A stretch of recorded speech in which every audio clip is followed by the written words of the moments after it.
Hello, lovelies, and welcome back to what may in fact be one of the last Ages of Chaos for quite a while, because barring one or two little dribs and drabs, barring some of the more abstruse materials out there, like the Liber Chaotica, for example, we're pretty much up to date now. We're pretty much present day. We've gone over most of the major installments to Chaos as an army in both 40k, Fantasy Battle, Age of Sigmar. There are a few exceptions. There's a few bits and pieces, like, for example, there's the updates that have come for the various books in Age of Sigmar. So you've had recently the Khorne Bloodbound. They've come back, or the Blades of Khorne as they've become now. They are now the Blades of Khorne.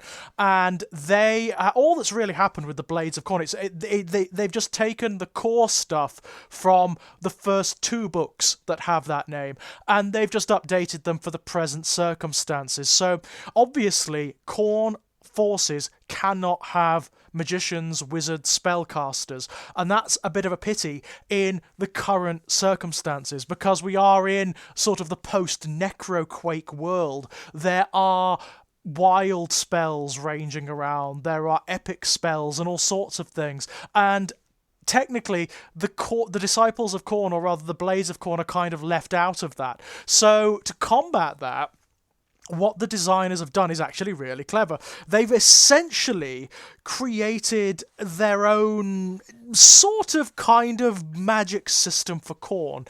They've characterized Khorne forces the sort as more like druidic and shamanistic, more clerical almost than the spellcasters in other armies. So you don't have wizards, you have clerics of Khorne. You have various different entries that act as priests of Khorne, and the priests of Khorne actually have their entire own kind of casting system, if you like, which essentially allows them to create not magical, but miraculous, darkly miraculous effects on the battlefield. They can call on Khorne in various ways and perform rituals so that Khorne intercedes on their behalf, and it's actually really clever. It works very, very well. They also have the equivalent of epic spells, which is, they're called Cornate Phenomena. So you can actually have, and they're actually really good. They're really, really good.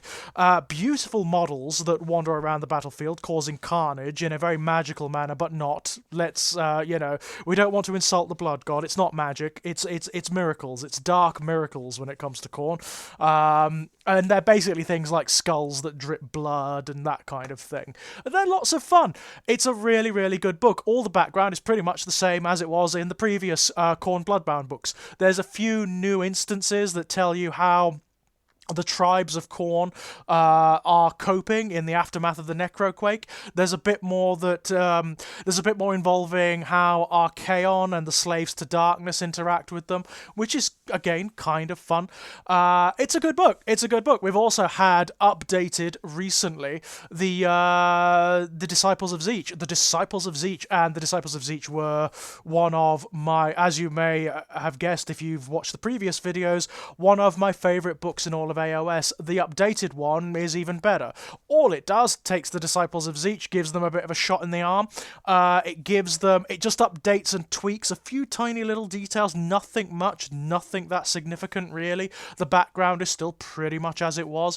It updates the army-wide special rule with the fate dice, which is a brilliant thing. The fate dice system is great. I love it so much, and they should introduce it into 40k for the Thousand Sons. My God, should they? My God, should they? 9th edition, fingers crossed. Thousand Sons, fate dice. Yes, that's what we need. It just means you roll 9 dice at the beginning of the battle, and at any point in the battle, you can substitute certain kinds of rolls for one of the rolls that you get from your fate dice. And there are ways of replenishing those fate dice. It's really cool. It's a really cool, characterful way of doing things. There are also lots more individual battalions and detachments and different types of Tzeentch army, which is fun, that represent the different cults of Tzeentch and the different circles of Tzeentch's demons, which is really, really good fun.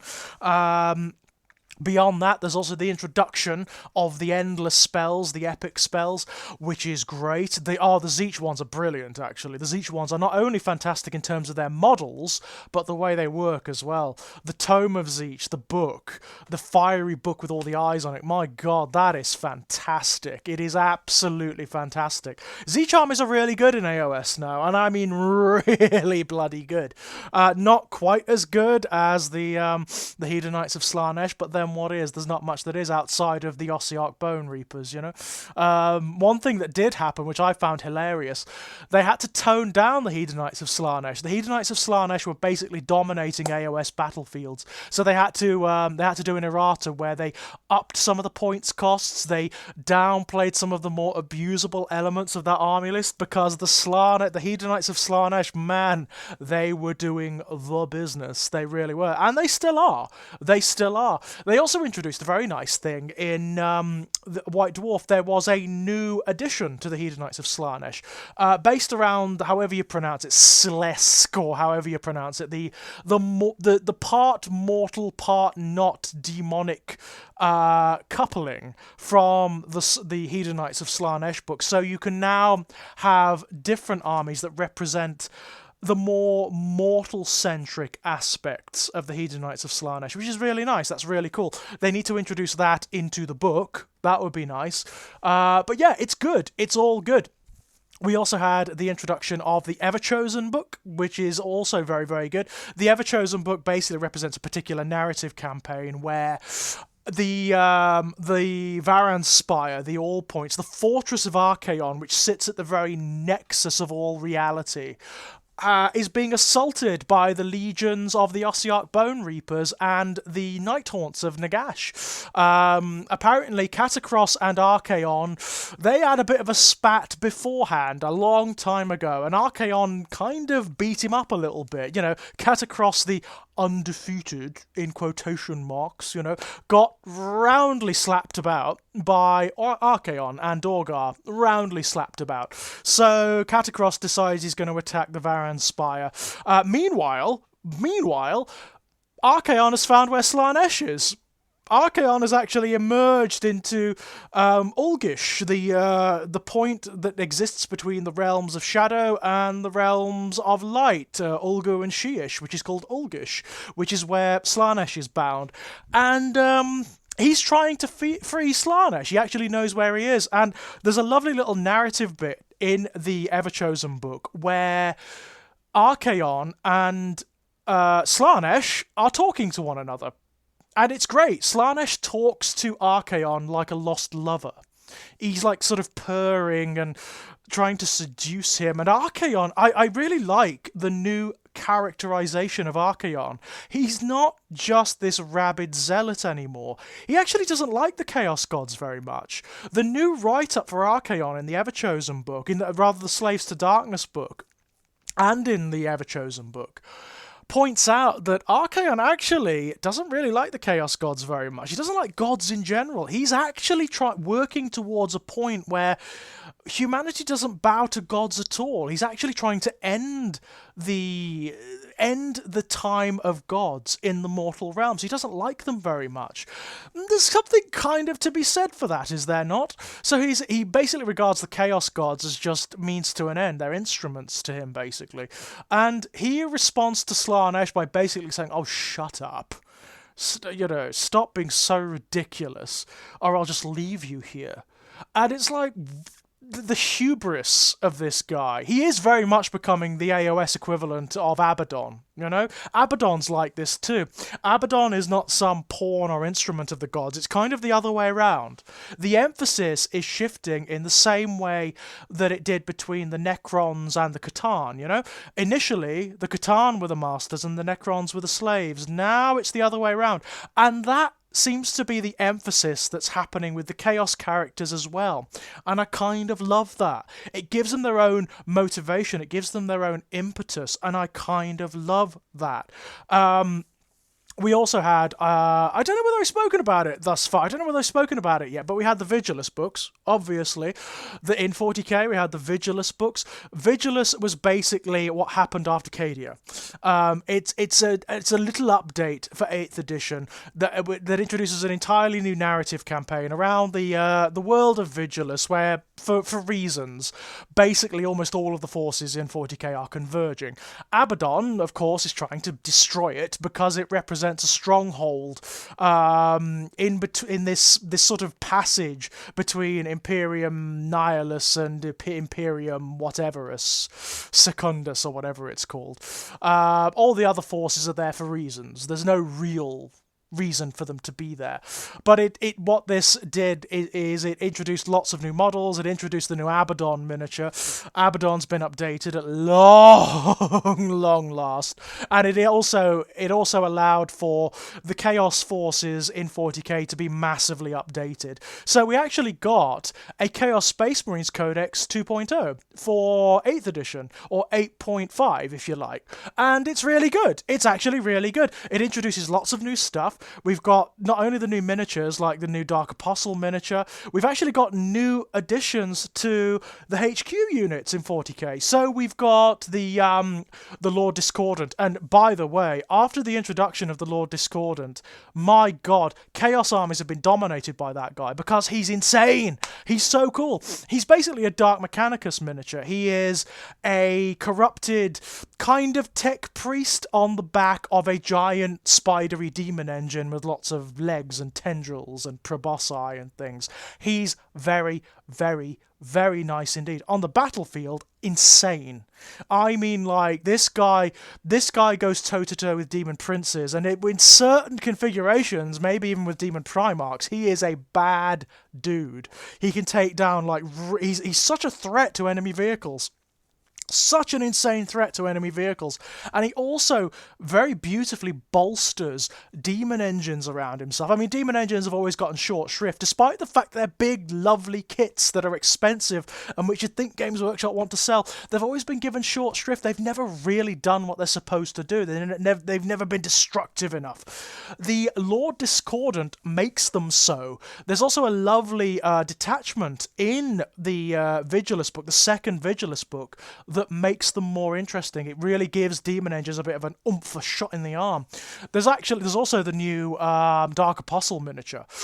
Ooh, that's a gorgeous Chaos miniature if ever there was one. New Dark Apostle with lots of lovely new prayers to the Chaos gods. So now, instead of just having the one prayer that he can chant or a handful of prayers, there's a whole list of the things, which is lovely. Absolutely lovely. We also have the oh, what's he called? There's the other new Chaos edition. He's basically like a headhunter for Chaos. He goes around taking the heads of enemy champions and things, and he's quite fun too. I mean, he's not as interesting as some of the others. He's just not. The Vigilus book also introduced, as well as lots of lovely new detachments for Chaos armies to sort of theme them, which is lovely. It also gave us the Fallen. It gave us a Fallen detachment, and also entries and stratagems and artifacts for some of the Renegade chapters, like the Red Corsair, not the Red, yeah, the Red Corsairs, and the Scourge and the Purge and all of those guys. The Crimson Slaughter. Really cool. It's really nice to see them getting a bit of attention and for them to play in a way that's significantly different from everything else. Hopes, fingers crossed, my loves, for 9th Ed. Fingers crossed that in 9th Ed we get what the Imperial Space Marines are getting, which is the ability to just basically create your own Renegade chapters. Oh, fingers crossed. Your own warbands, essentially. We need a system that allows you to create your own warbands. I can't imagine they won't. I really can't imagine they won't. Because the Necrons have got it, the Imperial Space Marines have got it, so I don't understand why the Chaos Space Marines wouldn't have it as well. Anywho, Vigilus, really good book. Abaddon, really beautiful miniature. However, The one that really got everyone excited was War of the Spider, the Psychic Awakening book, War of the Spider, because Psychic Awakening, War of the Spider reintroduces everyone's favourite eugenicist into the 40k universe, Fabulous Bill himself. And actually, Kirioth called this, by the way. John, Kirioth called this on one of his videos. Because we got the mention of the new Psychic Awakening book, War of the Spider, and he said in one of his videos that, well, who else could it be but Fabius Bile? And people were kind of like, oh, it could be lots of things, and sadly, he did kind of retract. He sort of backtracked on that, but he was right. He was so right. Kirioth called it, man. It is about Fabius Bile. It's Fabius Bile being reintroduced into the 40k universe with a brand spanking new rule set, a new narrative campaign, and, at long last, a new miniature. My god, that Fabius Bile miniature, the one that we've been using up until this point, up until the introduction of the new one, it's been around since I first got into 40k, when I was a kid, way back in second ed. It was great at the time, but my god, it's an old lead miniature. God, it's ailing. It's ailing a lot. But the new miniature is fantastic. Oh my god. I pre-ordered it, and I pre-ordered the book as well, because Fabius Bile, Fabulous Bill, is one of my favourite characters in 40k, and it's lovely to see him introduced and updated here. Actually, War of the Spider gave me more than I anticipated. Narratively, it's one of the best of the Psychic Awakening books, because it's just loads of fun. It's Fabius Bile being really unpleasant, as is his wont. He is basically, he's annoyed the Death Guard because he's stolen a sacred relic of Nurgle that he wants to use for his various eugenic experiments. So Typhus, the harbinger of Nurgle, the arch messiah of Nurgle, and the first company of the Death Guard are now chasing him across the galaxy, and Fabius Bile isn't that concerned because he's so arrogant like that. Basically, Fabius he's retreated to what's left of Cadia, and he's found one of the lesser war bands associated with the Black Legion. It's basically just a renegade chapter hanging around there trying to carve out its own empire. And he's nabbed them. He's basically manipulated them into becoming his genetically altered slaves so he can throw them at the Death Guard. And the Adeptus Custodes and the Assassin guilds are now involved as well.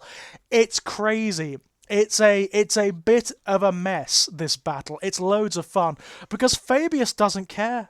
He just carries on with his experiments whilst all of this is going on, and he basically says, you know what, they'll fight one another, they'll exhaust one another eventually. They can't possibly comprehend what I'm doing, and what I'm doing is way more important than what they're doing. So I'll just get on with it, and that's what he does. And basically, he kind of gets away with it.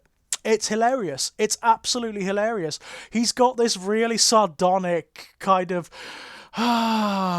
these idiotic children playing around at their silly little war games. That's his attitude. And it kind of suits him well. He gets away with what he wants in the end. Typhus is not happy. Typhus isn't happy by the end of this. No one's happy except for Fabulous Bill. Fabulous Bill is very happy by the end of this, but no one else is. But the book, in terms of rules, it includes loads of stuff. You've got, on the Imperium side, you've got updates for the Adeptus Custodes. You've got just tons of stuff. Loads of new stratagems. You've got different, shield hosts of the Adeptus Custodes, all of which have different rules. You've got updates for the Sisters of Silence. You've got updates for their cadres. You've got Sisters of Silence stratagems. It's just insane the amount of stuff that's going on in here. The assassins get a massive boost in the arm with all new profiles and army list entries and stratagems.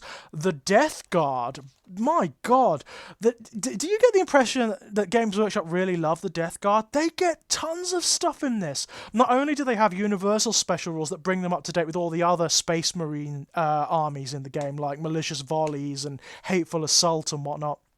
They get new relics, they get new stratagems, like several pages full of new stratagems, and And they get how many? They get rules for plague companies, and they get 1, 2, 3, 4, 5, 6, 7, 8, 9. They get 9 new plague companies, all of which have new warlord traits, background, new relics, and new stratagems to represent the variations of forces that exist within the Death Guard, and they're loads of fun.